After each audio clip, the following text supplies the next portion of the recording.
I guess from an operational standpoint, I know that was a absolute hotbed during that time when you were there, and it was probably or arguably the biggest show in town as far as legit combat. And I know that there were a lot of other special operations there. Did you guys ever go out with other soft groups on specific missions? Like accompany them as either a blocking force or Overwatch or reactionary? Yeah, they were always in the scheme of maneuver. We always knew where they were at on the map. We did some major clearance operations where we always set the conditions that, and I always like to remind guys, and I have a lot of great friends that are Navy SEALs and MARSOC guys, is like, hey, just remember who sets the conditions for you guys to operate on the battlefield with impunity. Yeah.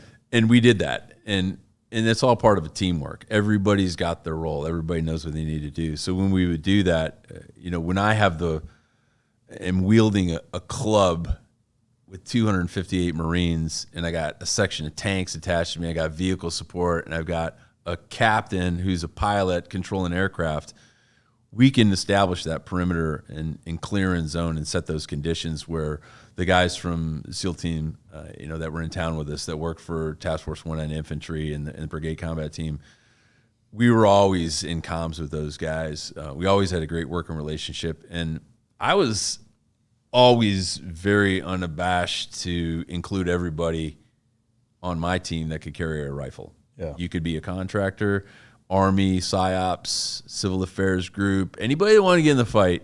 If they had a rifle and they were trained, I'd send them over to see Tom Foster, and I'd say, Tom, these guys, put him with one of the platoons. He's like, you're killing me, sir. So our numbers grew and grew and grew. But I saw no reason, no usefulness for all of these people sitting in these camps to be doing nothing when everybody that was there wanted to get out and fight.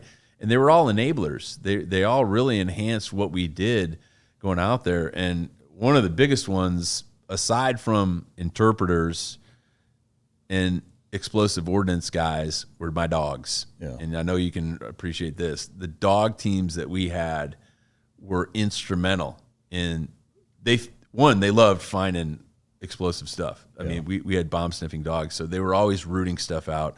The handlers were great, but there just wasn't enough of them to go around. If you could set the table of organization for how to conduct a war, going back to that same war, we needed more interpreters, we needed more explosive guys, and we needed more dogs. And you know what else we needed more of? Females. Yeah, absolutely, at the ground level. Yeah.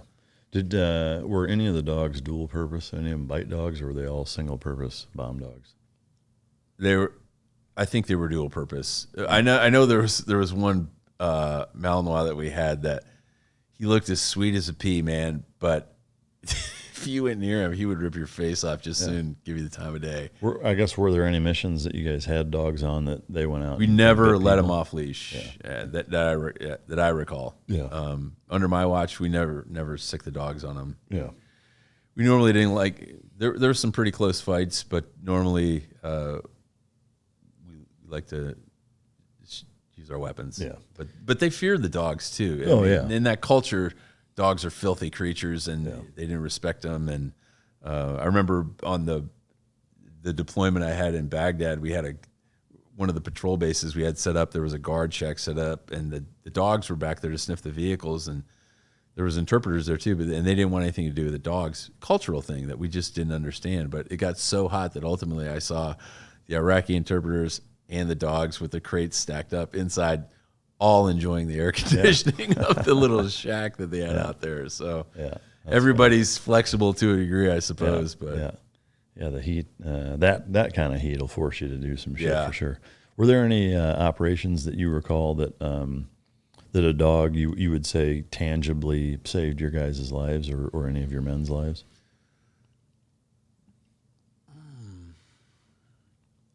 I can't say that on that scene. I know your story too, and the Marine Patrol you were out with, but I can't cite a specific one where that dog found a subsurface IED, halted the unit in place. It was discovered and then defeated. We never witnessed that. That's not saying that, again, having those dogs out there, that when you're patrolling through a city that size and the dog hits and you start chipping away and you start pulling out hundreds of pieces of munition, weapons, communication devices, all of that would have ultimately been used against us. So you give the dog the credit, toss him a bone. Yeah, I mean, it's one of the tricky parts. Yeah. It's hard to, I mean, shy of like that super easy to grasp, hey, we were patrolling and this dog indicated here, we backed up and it turned out it was a booby trap, and what, like, that's pretty easy to wrap your arms around. But yeah, there's like so many of the, it never happened because we had the dog with us, or, you know, they found this huge cache of munitions or bomb making material or whatever that was you know, stored away or what have you. It's impossible to know, you know, what that impact is, other than that, you know, it's significant and worthwhile. But you guys were in Ramadi for what, 10 months ish? No, not 10 months. We were there. We were in Ramadi for a couple months, and then my company got pushed over to Western Al Anbar to Rupa, and then we cleared that city. John Smith and Fox Company stayed in Ramadi, and then they actually pushed to I think Jaleba, to the Fishhook, and set up a firm base over there. And so that was interesting too, because we were basically pulled away, our two companies, and then I heard reports after we had left, months after, that they were actually doing a fun run down Route Michigan. I'm not kidding you. Like a 5K fun run down Route Michigan. Shit. I called, it might have been Jared Norrell, the OPSO from 19 Infantry. I said, you got to confirm or deny this for me, man. I said, did this really happen? He says, yep. They're driving down the streets again. They had like outdoor activities, no body armor. And to think that could happen, honestly, it was kind of cool. Yeah. Because we really turned the tide of the war. Yeah. And that in the spring of 2007, things had really started to diminish from a kinetic standpoint, from steel on steel, across the entire country. Yeah. There was still a lot of bad people there. There was still a lot of fighting going on, but it was not anything. I don't think after 2007 we had anything resembling that type of fighting in Iraq. Yeah. When, how did the fighting differ when you went from Ramadi to the Al Anbar province out west? Two totally separate cities. So you've got the capital of Al Anbar province, Ramadi, which is their crowning jewel, and then you've got Baghdad, the capital, to the east. All the way to the Syrian border in Iraq, you've got this town called Rutba. And it's like a truck stop. That's the best way to describe it. It was like a truck stop for terrorists. There wasn't really any infrastructure. There was some schools, there were a few markets, some internet cafes, and there was a gas station. But it was a great point on the map for them to ferry weapons and fighters through that, because there was that main road that ran all the way from the west side of the country to the east, and that was what we called the Americans' Route Michigan. It was the main supply route. So they would transit that. It was one of the best throughputs for them to get weapons, gas, fuel. And most people don't understand this either in Western culture, that even though gas is free in Iraq, they would fist fight for a gallon of gas, and they'd wait all day in line to fill up their car plus the 8 gallons of gasoline they had in the trunk.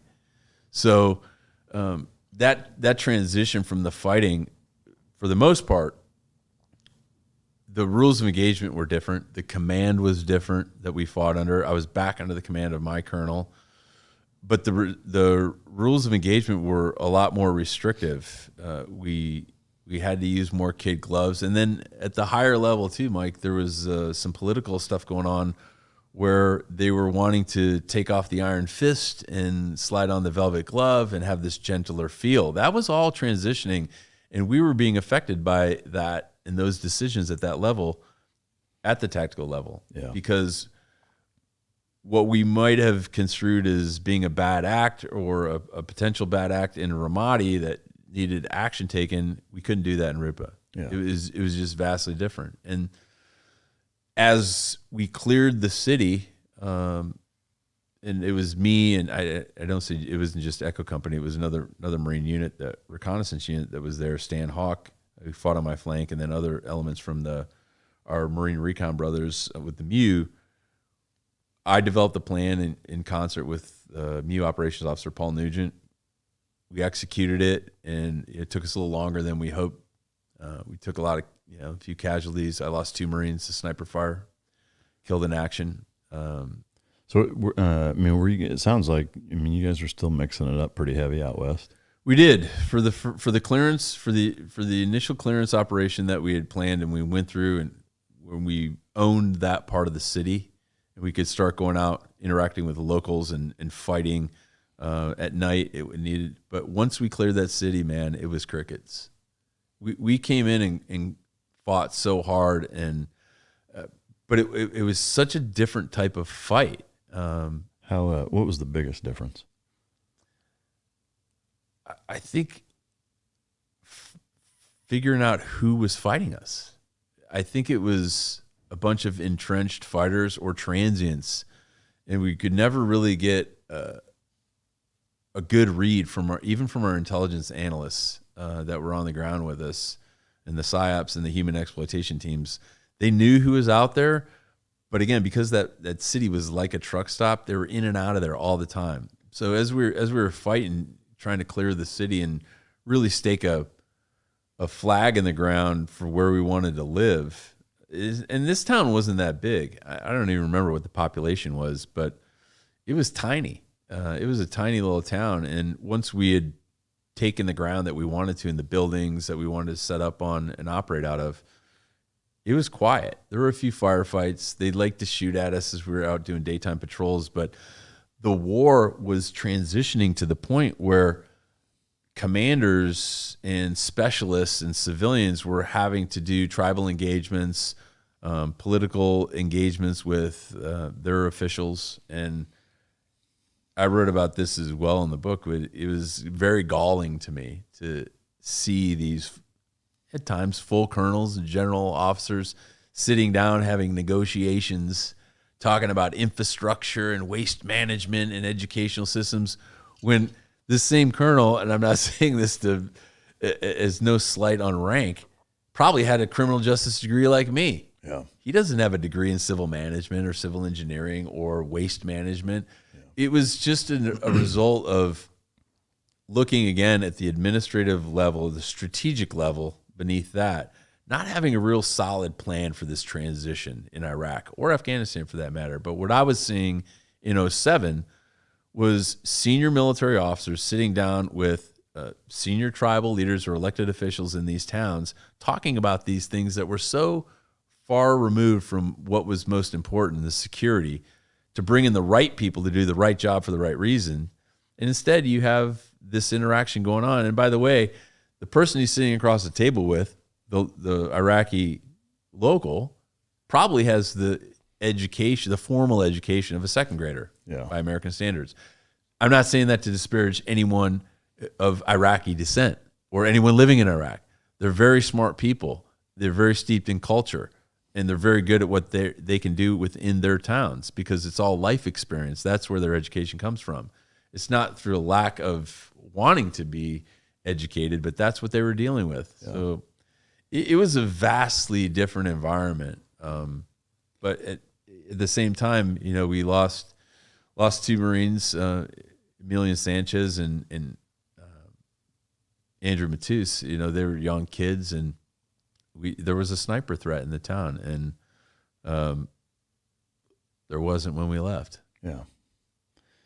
Do you have a biggest takeaway from that deployment?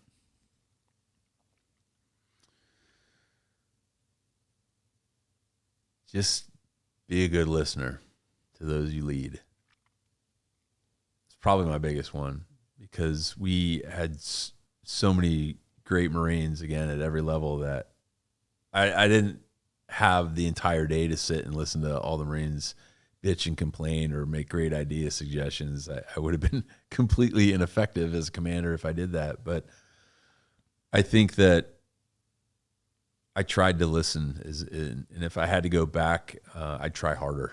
Yeah. Yeah. Yeah. The title Echo and Ramadi, what does that stem from? It's interesting because when my publisher, who's an editor, is also a really good friend of mine, questioned me about the title. He said, "Oh, no one's gonna know what this means. No one knows what Ramadi is." I said, "Yeah, but it's Echo Company, 2nd Battalion, 4th Marines, and it's obviously a play on words. The echoes of war and what resonates and is left behind that we deal with." I said, "I'll tell you what. There was a time in American history when people didn't know words like Guadalcanal or Iwo Jima. Those words looked weird on the cover of a book." I said, "But they're very important. Yeah, They're important to all the guys I wrote about. They're important to me. And luckily, it worked out well. The book is done very well, and I think they don't regret listening to my advice on that. But I felt like I owed it a little bit to the guys, and I was flexible on some of the other stuff when it comes to writing a book. But I think it is an important piece of American history. And although I wrote the book to honor the spirit and the sacrifice of all those guys that fought alongside me, it was also a very important part historically in military history that I didn't want the Battle of Ramadi to fall under the shadows of Baghdad or Kandahar or Fallujah, all the very significant battles. But the fighting that was done in Ramadi, again, redefined what we knew about urban fighting. And there's I won't say it's an argument, but it's a differentiation in how this war was labeled, this battle. There's some academic discussion of the first Battle of Ramadi, which was 2004, and then there's the second Battle of Ramadi, which was 2006, 2007. I submit to others that want to have this discussion that it is one Battle of Ramadi, and it's a protracted battle. It's a 2-year battle, almost 3 years, where within that time frame you've got almost single units fighting in that city, poking around from 2004 and getting some real heavy fighting. And there's this sine wave of highs and lows in the fighting throughout that period that I don't think have really been clearly articulated in a historical book. My book is about people. I didn't want to report and have some chronology or military anthology. That wasn't what I wanted to write about. I wanted to write about the people. But I think it's an interesting academic discussion to figure out how that battle should really be encapsulated, because I do think it was a long battle. And when you look at that, it's almost hard to believe that one battle in one city could last that long, but it did. And I compare that to other battles from, let's just say, the Vietnam War. Let's say my battalion. 2 Medal of Honor recipients, Jay Vargas, Jim Livingston, whose name is on my book, who wrote a beautiful foreword to my book, fought in the Battle of Dido in Vietnam in 1968. 3 days. Yeah. 3 days. So I'm always amazed, too, when I talk to Vietnam vets or World War II vets. They always want to pull all this information from us, like, what was it like fighting in Fallujah? What was it like fighting in Iraq? And all I want to do is turn the table around and say, what was it like being on Iwo Jima? Because their experience is so different. It's hard for them to understand how long we were fighting. It's sustained combat for years. It's really interesting when I talk to those guys. Yeah, it is. That's fascinating. When you got home from that deployment, what was kind of the next steps, and like for the rest of your career as it relates to combat? What did that look like? Well, I think I was pretty happy to have made it out of that deployment in one piece and bring as many guys home with me as I could. I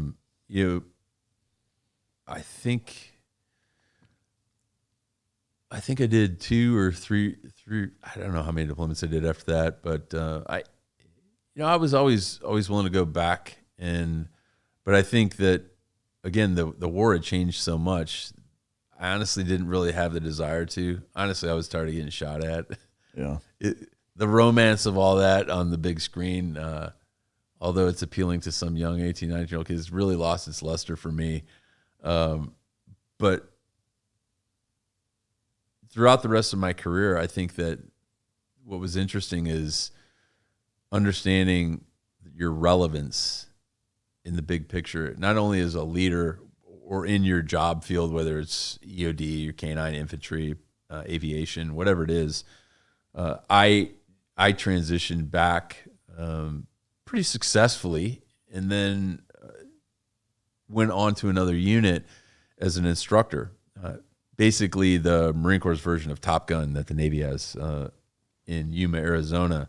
And what was interesting too was, I'll go back to that word relevancy, is it diminishes rapidly in the military, especially in combat, where we would conduct 2 of these courses per year.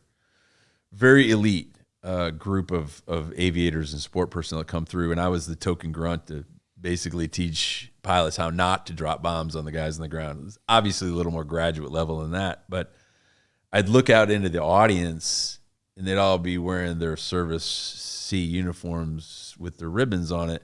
And every class that rolled through in almost 3 years out of school, those ribbons got smaller and smaller. Yeah. And you were losing a lot of that resident knowledge. So there was a point where I transitioned back from this, and now I'm teaching this course. And it was almost like I'm preaching to the choir.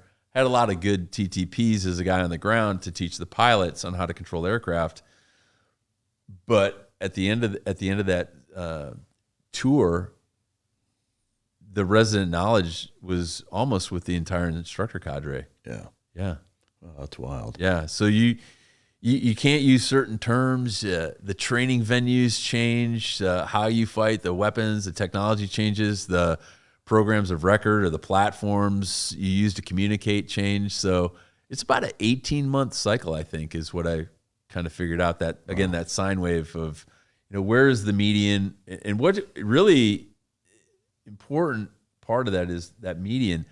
What are you teaching along that median? Like you could teach how to kick doors in and marksmanship and this, or you could teach administration down here, but what's the median? Yeah. What was the most important thing that we needed to be teaching these future leaders that were going to go back into combat? And we did that as well. And we were so tuned into that. We got a lessons learned trip together, and we went back to Afghanistan in 2009. We said, we got to figure out what's going on here. How is this war changing? And I think that is something that the Marine Corps is really good at. Definitely our special forces are very adaptable at that.